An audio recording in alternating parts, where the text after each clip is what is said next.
আসসালামু আলাইকুম বন্ধুরা, আশা করি সবাই ভালো আছেন। বন্ধুরা, ইরান কিন্তু এখন আর বসে নেই, তারা সরাসরি যুদ্ধে নেমে গেছে। যে ইসরায়েলের গোয়েন্দা সংস্থা নিজেদের নিয়ে এত গর্ব করত, তাদেরকে ধ্বংস করে দিল একেবারে ইরান। বারবার গায়ে আঁচড় কাটলে শান্ত প্রাণী ও ভয়ঙ্কর রূপ ধারণ করতে পারে, আর সেটি একেবারে প্রমাণ করে দিল ইরান। বন্ধুরা, ইরান বুঝতে পেরেছিল যে তাদের ভূখণ্ডে যে বোমা বিস্ফোরণ হয়েছে তার পিছনে একমাত্র মোসাদি দায়ী। তাই একেবারে সরাসরি ব্যালিস্টিক মিসাইল দিয়ে তাদের হেডকোয়ার্টার একেবারে ধ্বংসে পরিণত করে দিল।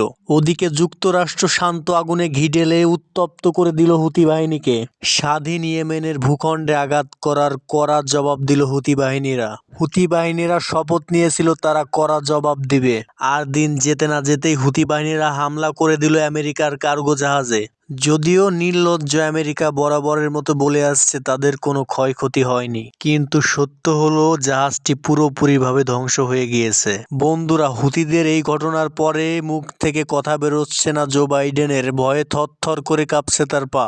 বন্ধুরা, হুতিরা এটাও বলেছে যে আমেরিকা যদি স্বাধীন ইয়েমেনের ভূখণ্ডে আবারও আঘাত করে তাহলে পুরোপুরি বন্ধ হয়ে যেতে পারে সুয়েজ খালের এই রুটটি।